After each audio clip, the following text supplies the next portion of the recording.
各位球友大家好，欢迎收看乒乓球训练日记。今天我们一起来看一下反手连续快拉。反手的连续快拉呢，相对于正手而言，在发力和控制上面难度要更高。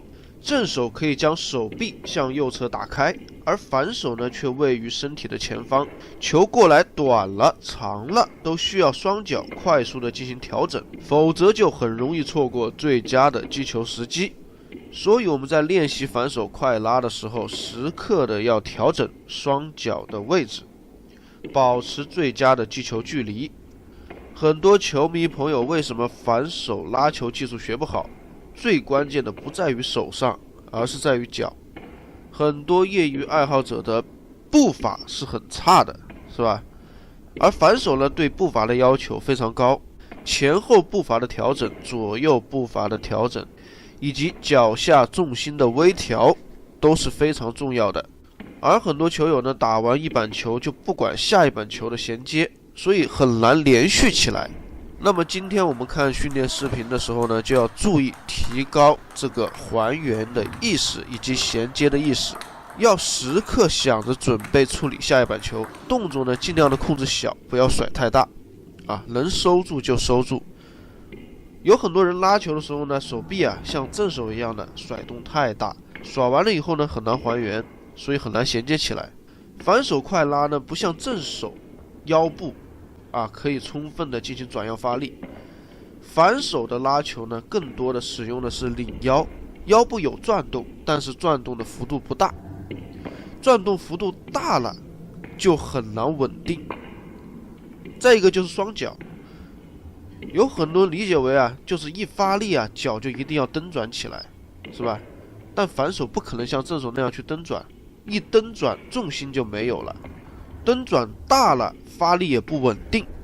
所以咱们记住，在反手快拉的时候呢，双脚尽量的在地面支撑好扒稳，它更多的是一个内部的发力，脚下可以蹬转，但是脚掌不要大幅度的转动起来，要将地面扒稳，主要利用髋关节带动腰腹的力量进行发力。大家要体会到使用这个腰腹进行领腰发力的这种感觉。我们之前有比喻过，这个发力呢，有点像领毛巾，有点像系麻袋，有点像扔飞盘、扔纸牌的这个动作大家可以多体会一下。动作幅度小，但是呢发力要集中这就是反手和正手的区别。再一个呢，就是要提高反手拉球的连续性。这个连续性呢，体现在几个方面。第一点呢，在处理球的时候，首先要保证能够吃住球，而不是一开始拉的时候就把拍面压得死死的。拍面先力多一点，保证能够赢到球，能够保证先吃住球，再去谈摩擦和发力。如果你一开始练习的时候就把拍面压得死死的靠胶皮的粘性，靠薄摩擦去蹭过去，那很容易漏球。是你可以插得很转，但你没有连续性的。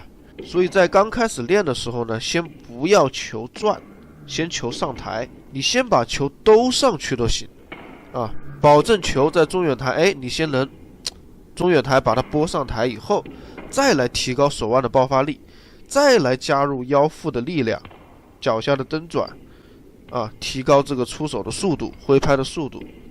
你的挥拍速度、出手质量出来以后，自然就有了摩擦自然就有了旋转。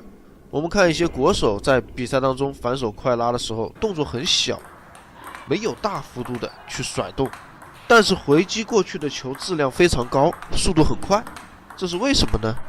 就是因为他的爆发力好他的挥拍速度很快，他能在极短的时间内利用非常小的动作来完成瞬间发力。因为在静台的时候你是没有那么多时间进行引拍和考虑的，所以出手速度非常重要。